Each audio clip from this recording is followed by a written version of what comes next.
Mati. Ya mau ngomong rekor sini kok mati. Mau urip lho.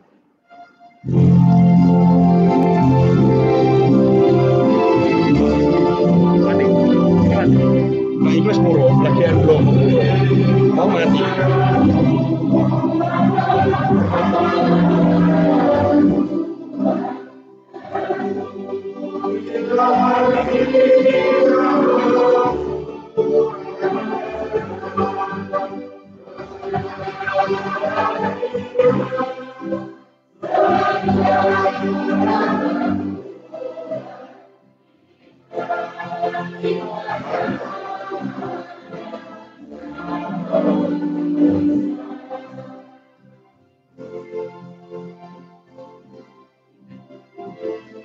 Wis pitelu.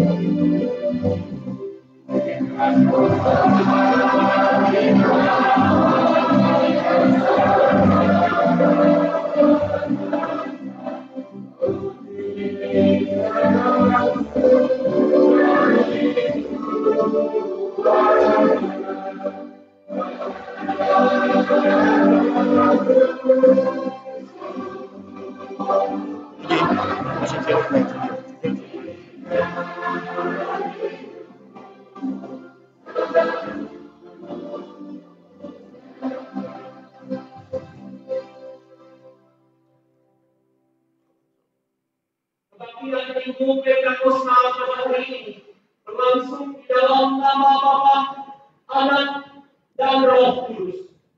Amin. Yes, masuk.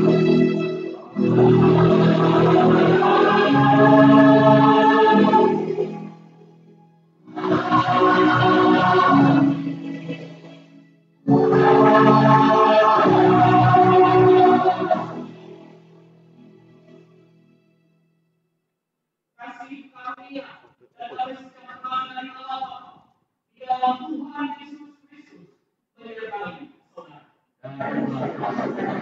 Orang itu. PPT ini. PPT ini. Iya. PPT.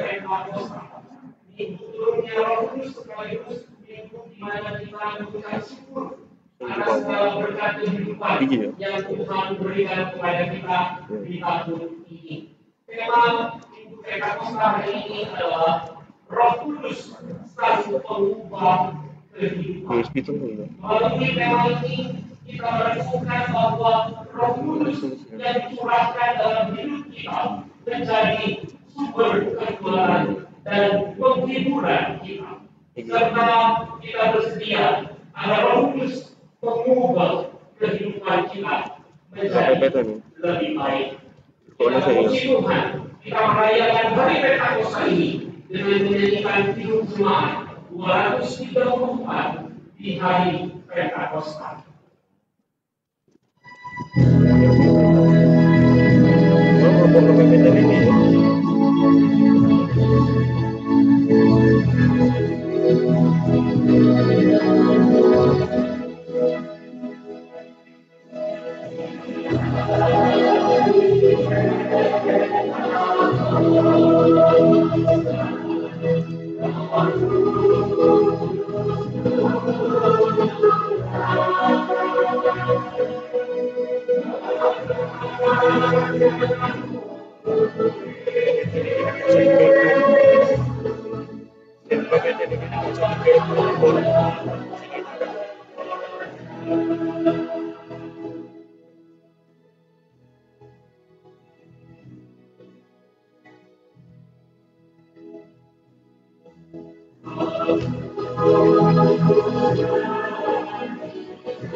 Kudus mengubah kehidupan kami, agar kami dapat meninggalkan setiap dosa dan kesalahan kami, dan kami hidup memuliakan nama Tuhan dan menjadi berkat di dalam kehidupan ini. Tuhan berkatilah keluarga kami dari awal sampai pada akhirnya, dan biarlah Tuhan kehidupan kita ini kami memperoleh semangat, harapan, dan kekuatan baru dalam menjalani kehidupan di dunia ini. Inilah doa kami Bapa, dalam nama Tuhan dan Juru Selamat kami Yesus Kristus kami berdoa. Amin. Kita menyanyikan kedudukan 220 Roh Kudus tetap teguh.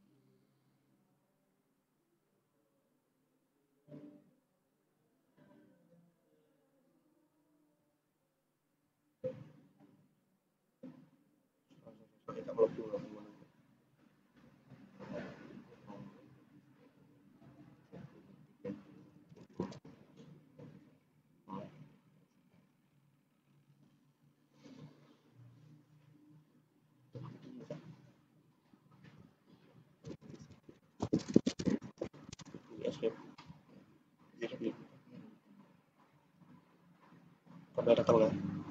Ini kan ini berarti escape ya.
Dan aku akan membuat kamu hidup menurut segala ketetapanku dan tetap berpegang pada peraturan-peraturanku dan melakukannya.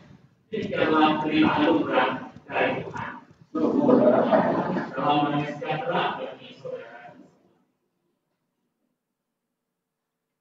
dan menyanyikan film jemaat 240A. Datanglah Yesus berkata.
Melalui pembacaan renungan firman-Mu, Roh Kudus memberi hikmat kepada kami apa-apa yang harus kami lakukan.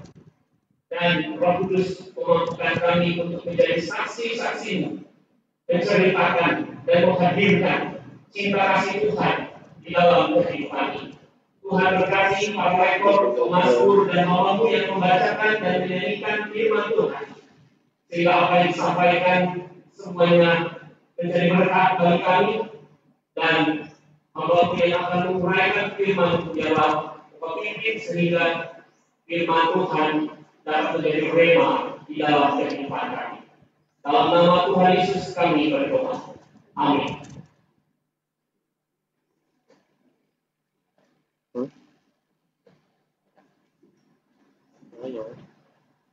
Ada suaranya nih.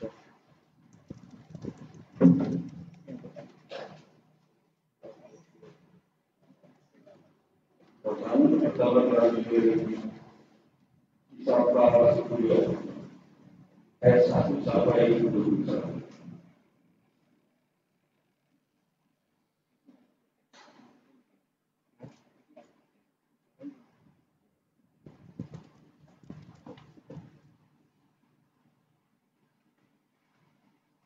Ketika tiba hari Pentekosta, semua orang percaya berkumpul di satu tempat.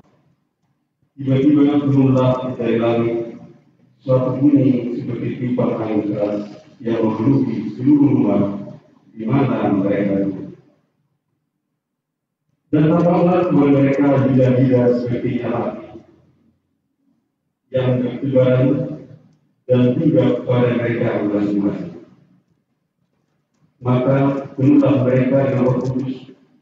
Lalu mereka mulai berkata-kata dalam bahasa-bahasa lain, seperti yang diberikan oleh Roh itu kepada mereka untuk melakukannya. Waktu itu di Yerusalem diam orang-orang Yahudi yang saleh dari segala bangsa di bawah kolong. Ketika bunyi itu berturunlah orang banyak. Mereka bingung karena mereka masing-masing mendengar rasul-rasul itu berkata-kata dalam bahasa mereka sendiri. Mereka semua tercengang-cengang dan heran dan berkata, bukankah mereka semua yang berkata-kata itu orang Galilea? Bagaimana mungkin kita masing-masing mendengar mereka berkata-kata dalam bahasa itu sendiri? yaitu bahasa yang kita pakai di negeri asal kita. Kita orang Partia, Media, dalam penduduk Mesopotamia, Judea, dan Kapadokia, Pontus dan Asia, Frigia dan Pamfilia, Mesir dan daerah-daerah Libya yang berdekatan dengan Irene, pendatang-pendatang dari Roma. Baik orang Yahudi maupun penganut agama Yahudi, orang Kreta dan orang Arab, kita mendengar mereka berkata-kata dalam bahasa kita sendiri tentang perbuatan-perbuatan besar yang dilakukan Allah. Mereka semuanya tercengang-cengang dan sangat termangu-mangu sambil berkata seorang kepada yang lainnya, apakah artinya ini? Tetapi orang yang lain menyindir mereka sedang malu oleh angkuman. Maka Bapak Petrus berdiri dengan ke-11 rasul itu dan dengan suara nyaring ia berkata kepada mereka, hai kamu orang Yahudi dan kamu semua yang tinggal di Yerusalem, ketahuilah dan catatlah perkataan ini. Orang-orang ini tidak mau seperti yang kamu sangka, karena hari baru disediakan. Tetapi itulah yang difirmankan Allah dengan perasaan Nabi Yoel akan terjadi pada hari-hari terakhir. Demikianlah firman Allah, bahwa Aku akan mencurahkan Rohku ke atas semua manusia, maka anak-anakmu dan laki-laki perempuan akan bernubuat dan teruna-terunamu akan mendapat penglihatan dan orang-orangmu yang tua akan mendapat. Jika ke atas hamba-hambaku dan laki-laki perempuan akan kucurahkan Rohku pada hari-hari itu, dan mereka akan bernubuat. Dan Aku akan mengadakan mujizat-mujizat di atas di langit dan tanda-tanda di bawah di bumi, darah dan api dan gumpalan-gumpalan asap. Matahari akan berubah menjadi gelap, dan bulan menjadi darah sebelum datangnya hari terang, hari yang besar dan biru. Ayat yang ke-21. Dan barang siapa yang berseru kepada nama Tuhan akan diselamatkan. Demikianlah sabda Tuhan.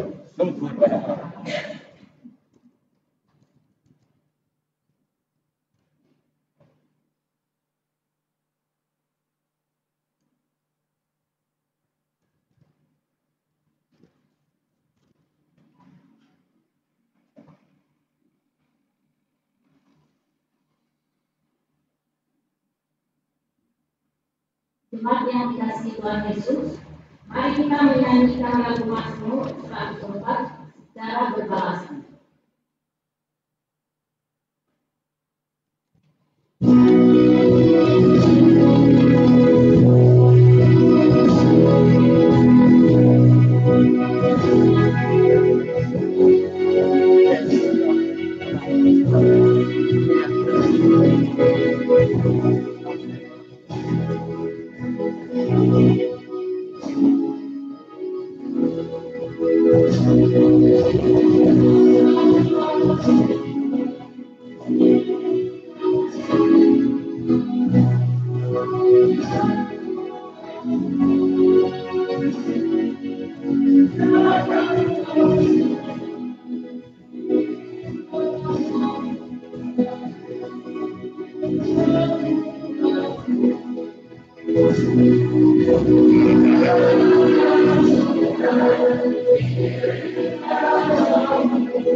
Bacaan kedua dari Roma 8 ayat 22 sampai dengan ayat yang ke-27.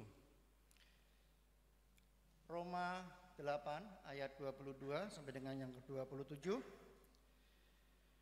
Firman Tuhan mengatakan, sebab kita tahu bahwa sampai sekarang segala makhluk sama-sama mengeluh dan sama-sama merasa sakit bersalin. Dan bukan hanya mereka saja, tetapi kita telah menerima karunia sulung roh. Kita juga mengeluh dalam hati kita sambil menantikan pengangkatan sebagai anak, yaitu pembebasan tubuh kita. Sebab kita diselamatkan dalam pengharapan, tetapi pengharapan yang dilihat bukan pengharapan lagi. Sebab bagaimana orang masih mengharapkan apa yang dilihatnya? Tetapi jika kita mengharapkan apa yang tidak kita lihat, kita menantikan dengan tekun. Demikian juga Roh membantu kita dalam kelemahan kita, sebab kita tidak tahu bagaimana sebenarnya harus berdoa.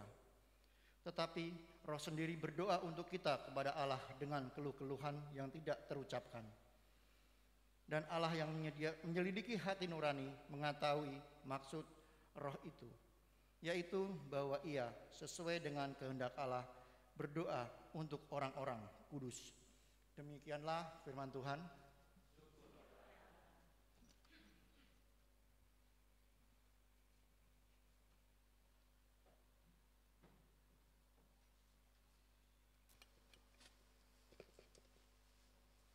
Bacaan Injil terambil dari Injil Yohanes pasal 15 ayat 26 dan 27. Dilanjutkan Yohanes 16 ayat 4 sampai 15.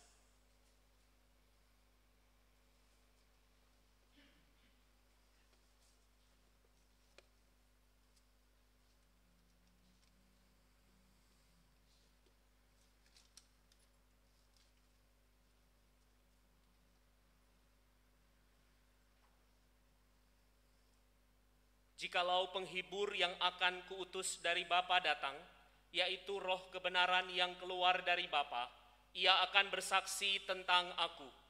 Tetapi kamu juga harus bersaksi, karena kamu dari semula bersama-sama dengan aku. Tetapi semuanya ini kukatakan kepadamu, supaya apabila datang saatnya kamu ingat bahwa aku telah mengatakannya kepadamu. Hal ini tidak kukatakan kepadamu dari semula, karena selama ini aku masih bersama-sama dengan kamu. Tetapi sekarang aku pergi kepada Dia yang telah mengutus aku, dan tiada seorang pun di antara kamu yang bertanya kepadaku, kemana engkau pergi? Tetapi karena aku mengatakan hal itu kepadamu, sebab itu hatimu berduka cita. Namun benar yang kukatakan ini kepadamu adalah lebih berguna bagi kamu jika aku pergi. Sebab jikalau aku tidak pergi, penghibur itu tidak akan datang kepadamu. Tetapi jikalau aku pergi, aku akan mengutus Dia kepadamu. Dan kalau Ia datang, Ia akan menginsafkan dunia akan dosa, kebenaran, dan penghakiman. Akan dosa karena mereka tetap tidak percaya kepadaku. Akan kebenaran karena aku pergi kepada Bapa dan kamu tidak melihat aku lagi. Akan penghakiman karena penguasa dunia ini telah dihukum. Masih banyak hal yang harus kukatakan kepadamu, tetapi sekarang kamu belum dapat menanggungnya. Tetapi apabila Ia datang, yaitu Roh kebenaran, Ia akan memimpin kamu ke dalam seluruh kebenaran. Sebab Ia tidak akan berkata-kata dari dirinya sendiri, tetapi segala sesuatu yang didengarnya, itulah yang akan dikatakannya, dan Ia akan memberitakan kepadamu hal-hal yang akan datang. Ia akan memuliakan aku, sebab Ia akan memberitakan kepadamu apa yang diterimanya daripadaku. Segala sesuatu yang Bapa punya adalah aku punya. Sebab itu aku berkata, Ia akan memberitakan kepadamu apa yang diterimanya daripadaku. Demikianlah Injil Yesus Kristus. Berbahagialah mereka yang mendengarkan firman Allah dan yang memeliharanya. Haleluya. Haleluya.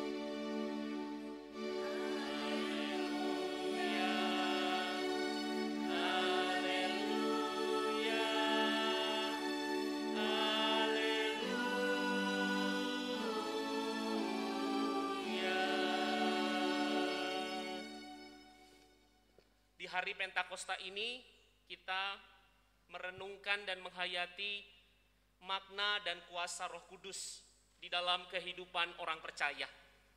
Tema kita pada hari ini, Roh Kudus, Sang Pengubah Kehidupan. Ada beberapa hal yang menjadi makna dan kuasa Roh Kudus di dalam kehidupan kita. Dalam hal ini yang mengubah kehidupan kita. Yang pertama, Roh Kudus menginsafkan dunia akan dosa.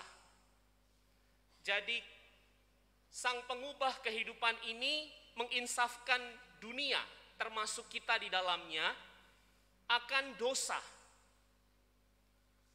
Bapak Ibu Saudara yang terkasih, menginsafkan kita dan dunia ini akan dosa berarti Roh Kudus mengajarkan dan mengingatkan kita selalu akan dosa yang ada selalu di depan kita, mempengaruhi kita, dan bahkan menguasai atau mengendalikan kehidupan kita. Nah, ketika kita sudah berhadapan dengan dosa, bahkan kita melakukan dosa, maka Roh Kudus akan mengingatkan kita agar kita segera meninggalkan dosa. Tapi kalau kita sudah melakukan dosa itu dan sudah larut di dalam dosa, maka Roh Kudus mengingatkan kita untuk segera bertobat, meninggalkan dosa-dosa kita. Bapak Ibu Saudara yang dikasihi Tuhan, berkaitan dengan hari Pentakosta yang dialami oleh ke-12 murid Tuhan Yesus dalam bacaan pertama kita tadi, Kisah Para Rasul 1, para murid itu menerima curahan Roh Kudus. Dan ketika Roh Kudus tercurah atas mereka, ada dua tanda yang mereka alami. Yang pertama adalah angin, atau dalam bahasa aslinya nafas, udara. Dan yang kedua adalah lidah api.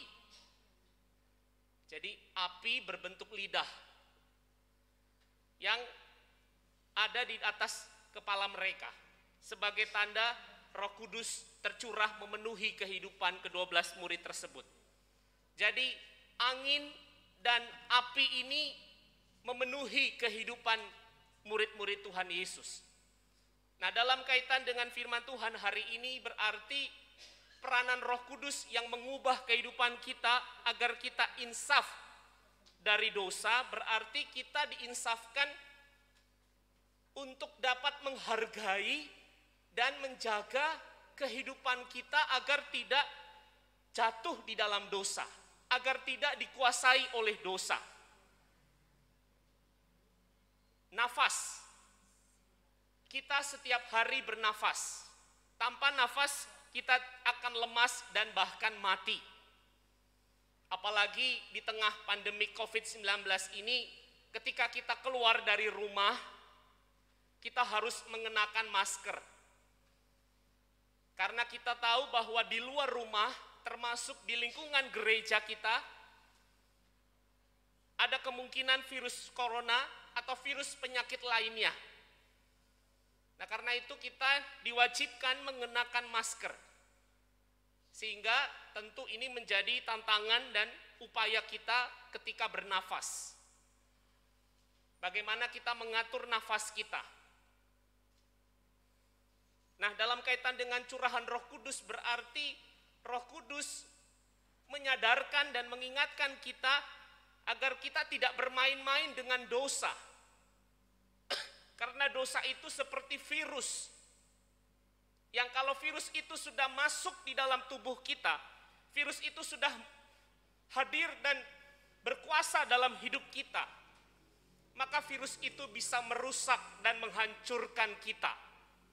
Virus penyakit atau virus COVID bisa membuat tubuh kita rusak dan kita bisa mengalami kesakitan yang parah dan bahkan meninggal dunia. Demikian juga dalam kehidupan kita sebagai orang percaya. Mari kita belajar menjadi anak-anak Tuhan yang hidup dipimpin Roh Kudus, yang selalu mengajarkan dan mengingatkan kita untuk tidak bermain-main dengan dosa. Karena seperti virus COVID atau virus penyakit lain yang bisa masuk di dalam pernafasan kita dan bisa merusak dan menghancurkan nafas kita, bahkan kehidupan kita. Demikian juga dengan dosa.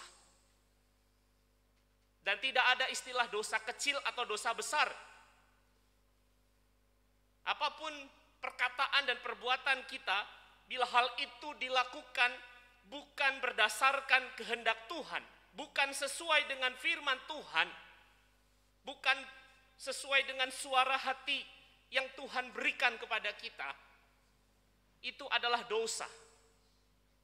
Termasuk ketika kita tidak menghargai nafas hidup ini. Kalau kita masih diberi kesehatan, kita masih bisa bernafas dengan baik, sekalipun kita harus mengenakan masker di luar rumah, kita harus jaga, pelihara nafas dan kesehatan atau kehidupan kita ini dengan baik. Jangan kita bermain-main dan bahkan menantang virus atau hal-hal yang bisa merusak, menyakitkan dan membunuh kehidupan kita. Juga menginsafkan dunia akan dosa berarti ada api yang menjadi lambang atau tanda dari Roh Kudus yang hadir. Api itu membakar, api itu memberi panas. Api yang identik dengan warna merah yang sedang kita kenakan pakaiannya pada hari ini, kita mengenakan pakaian merah. Itu menggambarkan bagaimana kita sedang dibakar oleh Roh Kudus. Kita memperoleh sesuatu yang bisa menggerakkan kita, menjadi daya kekuatan kita, memberi semangat baru kepada kita. Kita tidak lagi menjadi orang yang berdiam diri dan berpangku tangan, tetapi kita melakukan sesuatu yang berguna untuk diri kita maupun orang lain.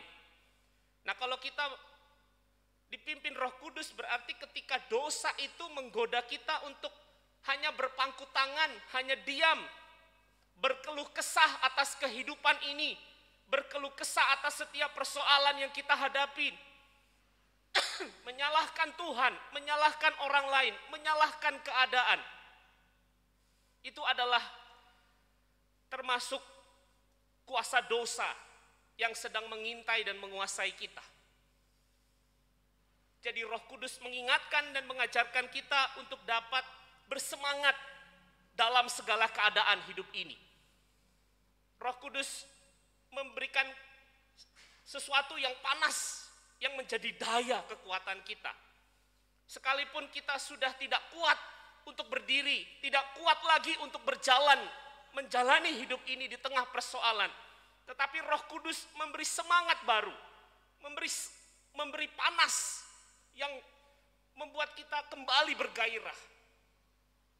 Dan kita percaya bahwa Tuhan beserta kita, Tuhan memberi jalan keluar kepada kita, dan ada pintu solusi yang Tuhan sediakan bagi setiap kita, orang-orang yang hidup dipimpin oleh Roh Kudus. Amin, Bapak Ibu Saudara. Jadi menginsafkan dunia akan dosa itu sangat penting dalam hidup kita. Bagaimana kita menghargai nafas hidup kita. Jangan bermain-main dengan dosa. Dan bagaimana kita terus bergairah, bersemangat menjalani kehidupan ini. Terus kita maju ke depan, menyelesaikan setiap persoalan dan tugas tanggung jawab kita. Karena semua yang kita lakukan, kita tidak kerjakan dengan sendiri. Dan semua itu tidak akan sia-sia bila kita kerjakan di dalam Tuhan. Sama seperti semangat Petrus, Rasul Petrus yang memberitahu kepada orang-orang Yahudi yang sedang berkumpul di Yerusalem ketika merayakan Pentakosta Israel, yaitu hari ke-50, di saat mereka sedang panen raya dan mereka mempersembahkan hasil panen mereka kepada Tuhan di mezbah Tuhan, di bait Allah. Mereka melihat bahwa rasul-rasul yang menerima Roh Kudus itu seperti mabuk atau kerasukan setan. Lalu Petrus dengan semangat yang membara, dengan keberanian yang besar, dia mengajarkan, memberitahukan kepada banyak orang bahwa mereka tidak sedang kerasukan setan atau sedang mabuk, tetapi mereka sedang dikuasai oleh Roh Kudus, dan mereka mampu berbahasa sesuai dengan bahasa masing-masing orang Yahudi yang datang ke Yerusalem itu. Karena orang-orang Yahudi sudah banyak berimigrasi, berpindah ke negara atau daerah-daerah lain. Bahasanya berbeda-beda. Tapi ketika mereka merayakan Pentakosta, mereka kembali ke Yerusalem, dan mereka terheran-heran kenapa ke-12 murid Yesus ini mampu berbahasa yang mereka pakai, yang mereka gunakan di daerah mereka masing-masing. Karena itu para murid ini yang menjadi rasul ini, mereka bisa menyampaikan firman Tuhan, Injil Kristus kepada orang-orang Yahudi dari berbagai daerah tersebut dengan bahasa masing-masing. Itu terjadi karena Roh yang memberi nafas bagi mereka, yang memberi semangat dan kekuatan, memampukan mereka untuk memberitakan Injil kepada segala bangsa melalui bahasa-bahasa yang ada di situ. Lalu yang kedua, Roh Kudus sang pengubah kehidupan menginsafkan dunia akan kebenaran. Ini berkaitan bagaimana orang-orang percaya hidup di dalam kebenaran, dan kebenaran itu dilihat dan bahkan ditiru oleh orang lain. Karena kita sudah menerima kebenaran dari Allah Bapa di dalam Yesus Kristus, dan Roh Kudus mengajarkan kita agar kebenaran itu harus kita praktekkan, kita realisasikan dalam keseharian kita, sehingga hidup kita menunjukkan kebenaran dari Allah. Dan orang lain melihat kebenaran itu dan bahkan melakukan kebenaran itu. Itulah peranan Roh Kudus dalam kehidupan kita sebagai orang percaya. Dan itu juga yang dilakukan murid-murid Tuhan Yesus. Ke-12 murid yang menjadi rasul itu, selain memberitakan Injil Kristus, perilaku mereka, pelayanan mereka sehari-hari merupakan perilaku dan kehidupan yang benar. Tidak mungkin mereka memberitakan Injil kepada jiwa-jiwa yang baru, tetapi hidup mereka bertentangan, bertolak belakang dengan Injil Kristus. Perilaku dan perbuatan mereka sehari-hari tentu sejalan dan menjadi praktek dari pengajaran Injil Kristus yang mereka sampaikan. Ada kebenaran yang dinyatakan bagi segala bangsa melalui kehidupan para rasul tersebut. Demikian juga dalam hidup kita, kita yang sudah diinsafkan oleh dosa, dari dosa, maka kita hidup benar, dan hidup benar kita itu akan menjadi kesaksian bagi orang lain. Kebenaran Allah yang sesungguhnya yang dapat mereka lakukan dalam hidup mereka. Dan kebenaran itu kebenaran yang tidak bisa dibanding-bandingkan dengan kebenaran yang ada di dunia ini. Bapak Ibu Saudara, di tengah pergumulan hidup kita saat ini, bukan hanya di Indonesia tetapi di berbagai negara di dunia, ada banyak pihak yang sedang mengklaim kebenarannya masing-masing. Si A menyatakan dirinya benar dan yang lain tidak benar. Tetapi si B menyatakan dirinya yang benar, sedangkan si A tidak benar, dan yang lain juga tidak benar. Sehingga mereka berperang, menunjukkan siapa yang benar. Juga di dalam kehidupan masyarakat dan bangsa negara kita, ada banyak orang sekarang yang berusaha untuk melakukan atau mengatakan hal-hal yang benar menurut mereka. Tapi ternyata ketika diselidiki, ketika dicari sumbernya, ternyata apa yang mereka katakan itu bukan kebenaran, bahkan sebuah hoax. Sehingga masyarakat bangsa negara kita seringkali tersandung dengan kasus-kasus hukum, hanya karena ada orang-orang yang sedang mempermainkan kebenaran menurut mereka masing-masing. Dan bukan hanya itu, dalam kehidupan kita sebagai gereja juga seperti itu. menganggap bahwa gereja kita lebih benar daripada gereja lain, dan gereja lain menganggap gereja kita kurang benar atau tidak benar karena gereja mereka yang benar, sehingga antar gereja saling menyalah-nyalahkan. Kalau hal itu terjadi, bagaimana kita menghadirkan kebenaran yang sejati dari Allah di dalam Tuhan Yesus? Roh Kudus menginsafkan kita agar kita hidup di dalam kebenaran, dan kebenaran itu dapat dilihat dan dilakukan oleh orang lain melalui kehidupan kita. Dan gereja kita kiranya menjadi wadah di mana kita belajar kebenaran yang sesungguhnya itu seperti apa, dari mana kita mendapatkannya. Ya tentu saja dari Tuhan melalui firman-Nya yang kita renungkan, yang kita gumuli, yang kita hayati bersama-sama, dan kita praktekkan di dalam pelayanan, persekutuan, dan kesaksian gereja kita. Sehingga ketika kita berada di tengah keluarga, di tengah lingkup pekerjaan, di tengah masyarakat, dan bahkan negara ini, kita dapat tunjukkan kebenaran yang sesungguhnya. Dan orang melihat inilah kebenaran yang sesungguhnya, yang tidak dapat dibanding-bandingkan dengan kebenaran yang lain.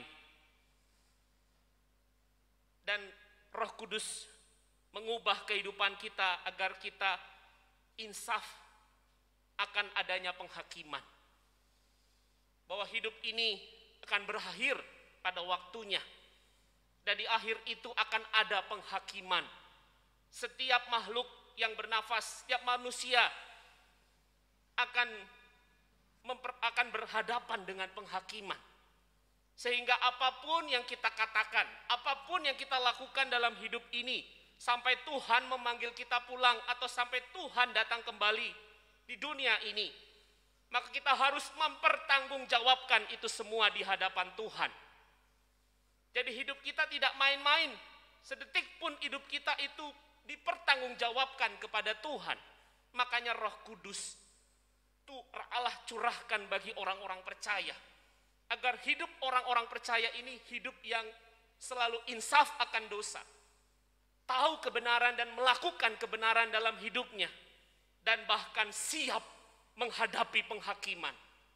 Mereka dengan percaya diri, dengan kepala yang tegak, mereka dapat menyampaikan bagaimana hidup mereka bisa dipertanggungjawabkan kepada Tuhan. Orang-orang percaya bukan orang-orang yang tertunduk malu atau ragu, tidak yakin apakah hidupnya sudah benar di hadapan Tuhan. Orang-orang percaya yang hidup dipimpin Roh Kudus adalah orang-orang yang dengan keyakinan teguh, dengan keberanian menghadap Tuhan di penghakiman, bahwa seluruh kehidupannya dipertanggungjawabkan kepada Tuhan, seturut kehendak Tuhan, menghadirkan kehendak Tuhan. Nah, karena itu Bapak Ibu Saudara, di hari Pentakosta ini kita diingatkan kembali, mari kita mulai menata kehidupan kita. Kita mengisi setiap detik kehidupan kita, termasuk ketika kita menghadapi persoalan hidup ini. Bagaimana kita menjalaninya, menghadapinya, mengerjakan semua itu dengan benar. Dan semuanya itu akan kita pertanggungjawabkan di penghakiman nanti. Karena kalau sudah penghakiman, tidak ada alasan apapun kita beralibi, kita mencari pembenaran diri, atau mengelak dari apa yang sudah kita lakukan dalam hidup ini. Dan tidak ada lagi kata terlambat, tidak ada lagi kata mengulang waktu, kembali mundur ke belakang, tidak ada lagi. Semua itu sudah harus dipertanggungjawabkan. Sama seperti kita, saat ini sudah selesai liburan, dan kita akan mulai beraktivitas di kantor, beraktivitas dalam usaha toko, beraktivitas di rumah kita, di tengah kesibukan dan aktivitas rumah kita, keluarga kita. Tentu semuanya itu ada evaluasinya, bukan? Dan setiap evaluasi itu kan harus menuju kepada sesuatu yang lebih baik, pencapaian hasil yang lebih baik. Kalau ada hal yang tidak baik, diperbaiki atau diubah. Kalau ada yang sudah baik, ditingkatkan. Sehingga laporan kehidupan kita adalah laporan yang dapat dipertanggungjawabkan dan menyenangkan hati Tuhan, menyenangkan kehidupan ini. Nah, karena itu Bapak Saudara, mari kita rayakan Pentakosta ini dengan penuh syukur. Nanti kita akan bawa rasa syukur, ungkapan syukur kita atas berkat Tuhan, atas pemeliharaan Tuhan melalui Roh Kudus dalam hidup kita, melalui persembahan, melalui seluruh hidup kita, keseharian kita ke depan. Kita mau persembahkan untuk Tuhan, sehingga pada waktu penghakiman nanti saya, Bapak Ibu Saudara, semua layak untuk tinggal bersama dengan Bapa di sorga, karena Yesus menyediakan tempat bagi kita. Tuhan memberkati. Amin.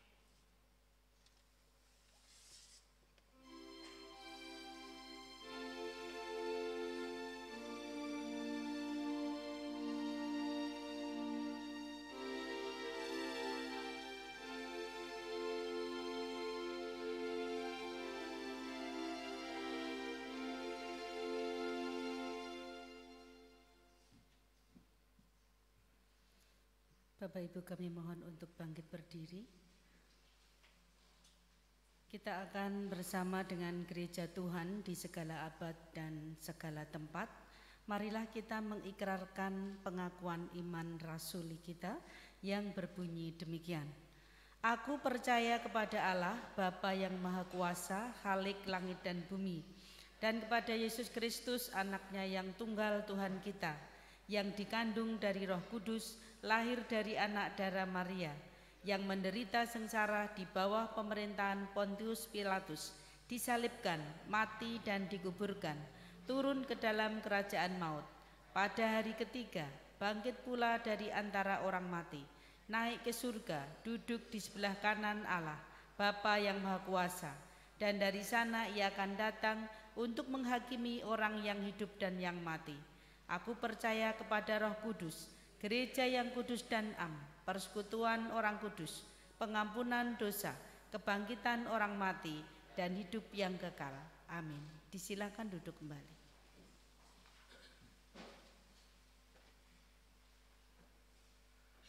Kita berdoa syafaat.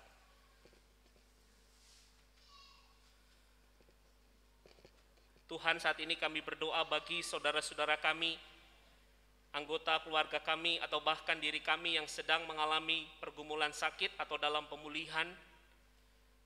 Kami percaya Tuhan, Roh Kudus bekerja untuk menolong setiap anak-anak-Mu ini agar tetap tabah dan tegar dalam menghadapi pergumulan sakit, dalam menjalani pengobatan secara rutin. Dan Tuhan akan berkati setiap tindakan medis yang kami lakukan. Tuhan berkati setiap perawatan dari keluarga yang diberikan, dan bahkan Roh Kudus sendiri yang menjamah setiap bagian tubuh anak-anak-Mu yang sakit. Dan kami percaya Roh Kudus akan memberikan kesembuhan, kekuatan dan kesehatan yang baru. Kami juga berdoa bagi para orang tua kami yang sudah lanjut usia, walaupun tubuh mereka atau secara jasmani mereka melemah, tetapi semangat dari Roh Kudus terus menyala dalam hidup mereka. Dengan semangat Roh Kudus dapat memberikan sukacita dalam segala aktivitas mereka sehari-hari. Dengan semangat Roh Kudus dapat memampukan mereka untuk tetap melakukan apa-apa yang seturut firman-Mu atau kehendak Tuhan.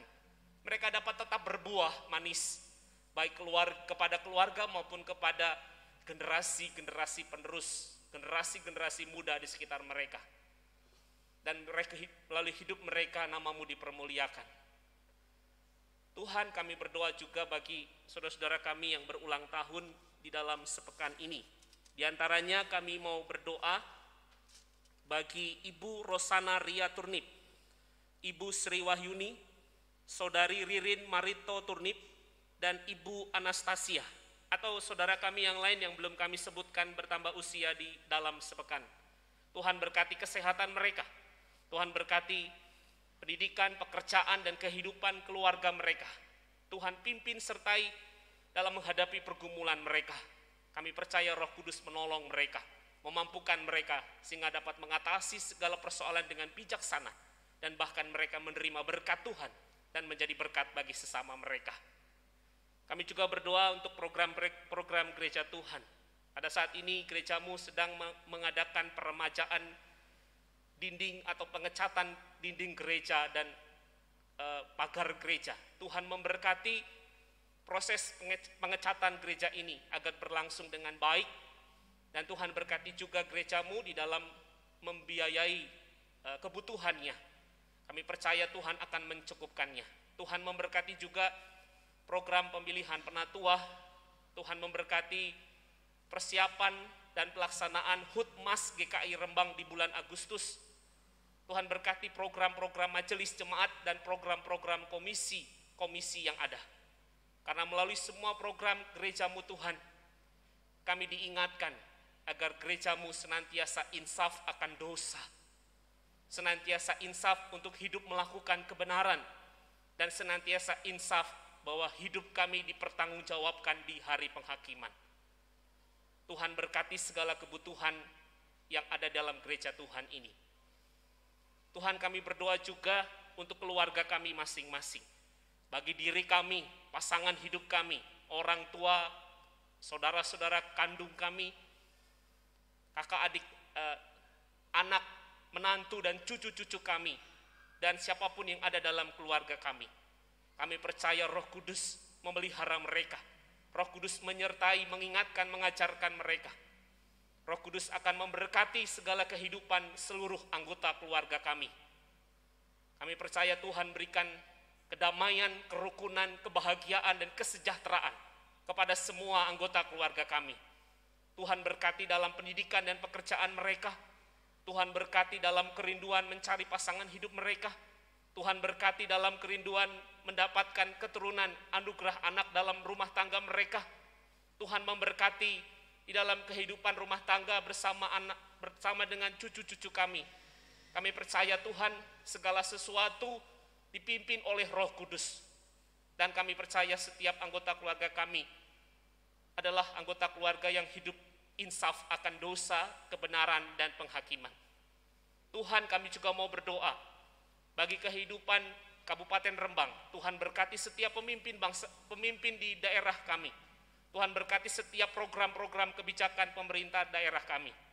Tuhan juga berkati pemimpin bangsa kami, bangsa negara kami. Tuhan berkati setiap kebijakan-kebijakannya. Ada banyak persoalan yang terjadi di segala aspek negeri ini. Tapi kami percaya Roh Kudus menaungi, memagari, melindungi dan menyertai bangsa dan negara kami. Dan kami percaya Roh Kudus akan menolong setiap pemimpin, menolong setiap kami sebagai warga, agar kami bekerja sama bagaimana mengatasi pandemi COVID-19 dengan benar. Bagaimana kami dapat menyelesaikan segala persoalan ini dengan bijaksana. Kami tahu apa yang benar dan melakukan apa yang benar di negeri ini. Dan kami percaya Tuhan, kebenaran Tuhan akan ditegakkan, keadilan Tuhan akan ditegakkan di negeri ini. Dan kami mohon pihak-pihak yang ingin menghancurkan dan menimbulkan keresahan atau hal-hal yang merugikan negara kami, bangsa negara kami, biarlah Tuhan insafkan mereka. Kami berdoa juga untuk peristiwa perang ataupun hal-hal lain yang terjadi di antar negara di dunia ini. Kiranya Tuhan hadirkan Roh Kudus yang memberikan kedamaian kepada mereka, agar mereka tidak melakukan perang, agar mereka justru dapat memelihara kehidupan satu dengan yang lainnya, agar mereka justru saling membantu untuk mengatasi pandemik, untuk mengatasi setiap penderitaan dan persoalan yang ada di antar negara. Kami serahkan Tuhan setiap pemimpin-pemimpin negara di dunia ini. Semuanya yang kami sampaikan dalam doa dan hal-hal lain yang belum kami sampaikan dalam doa, kami letakkan semuanya di dalam tangan Tuhan Yesus. Dan Roh Kudus bekerja untuk menggenapi, menjawab, mengabulkan setiap doa-doa kami. Dan kami dimampukan menjadi jawaban doa-doa tersebut. Terima kasih Tuhan. Kami serahkan seluruh hidup dan masa depan kami di dalam nama Tuhan dan Juru Selamat kami Yesus Kristus. Amin.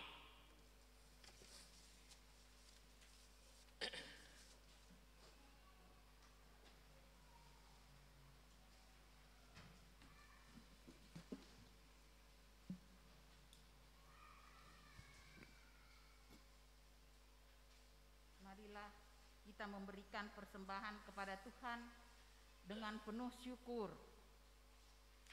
Firman Tuhan terambil dari 2 Korintus 9 ayat 7 sampai dengan yang ke-8 yang berbunyi demikian.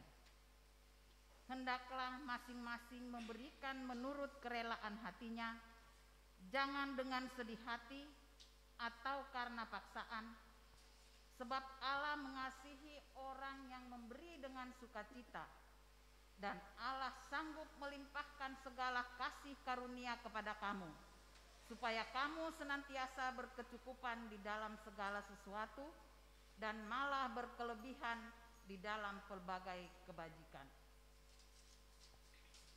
Bapak Ibu, setelah kantong persembahan diedarkan, bagi Bapak Ibu, saudara-saudari yang akan memberikan persembahan tahunan atau unduh-unduh, disilahkan memasukkan ke dalam kotak persembahan yang sudah disiapkan. Mari kita memberi persembahan sambil memuji Tuhan dengan menyanyikan KJ 287B bait 1 dan 3. Sekarang beri syukur.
Mari Bapak Ibu kita bawa persembahan kita di dalam doa.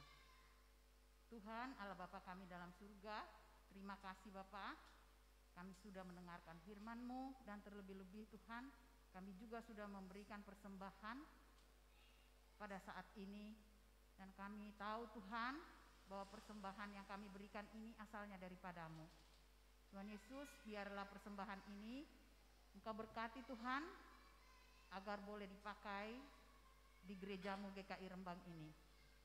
Mampukan kami untuk mengelolanya dengan baik Tuhan, dan diperuntukkan sesuai dengan kehendak-Mu. Kami juga berdoa Tuhan untuk tangan-tangan yang sudah memberikan, biarlah Engkau senantiasa memberkati kami semua. Terima kasih Tuhan, ampuni dosa dan kesalahan kami. Di dalam nama Tuhan Yesus kami berdoa. Amin. Silahkan duduk. Sorry. Ya, Bapak Ibu bisa lihat di situ ada sayuran dan buah-buahan, macam-macam sayuran dan buah-buahan. Tuhan menciptakan mereka dan boleh kita petik hasilnya sebagai bagian dari Pentakosta ini, menolong kita juga untuk melihat bahwa kehidupan kita seperti buah-buahan dan sayuran ini, bahwa Tuhan memberikan kehidupan kepada kita masing-masing, walaupun kita berbeda satu dengan yang lainnya, tetapi kehidupan kita punya makna yang istimewa di hadapan Tuhan. Dan kehidupan kita diharapkan menjadi berkat bagi kehidupan ini, bagi sesama dan dunia ini. Roh Kudus menolong kita agar seluruh hidup kita dapat menjadi buah yang dapat dinikmati oleh orang banyak, oleh sekitarnya. Buah atau sayuran begitu yang dapat dinikmati oleh sesamanya. Karena itu, mari kita sebagai anak-anak Tuhan hidup dipimpin Roh Kudus dan kita senantiasa hidup benar. Karena hidup ini akan dipertanggungjawabkan di penghakiman nanti. Kita nyanyikan Kidung Jemaat 450, hidup kita yang benar.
Hatimu kepada Tuhan. Jadilah saksi Kristus. Terpujilah nama Tuhan. Ulanglah, terimalah berkat Tuhan. Anugerah kehidupan dari Allah Bapa, kasih karya keselamatan di dalam Tuhan Yesus Kristus, serta persekutuan Roh Kudus yang memimpin hidup di dalam kebenaran, kiranya menyertai saudara mulai dari sekarang sampai selamanya. Amin.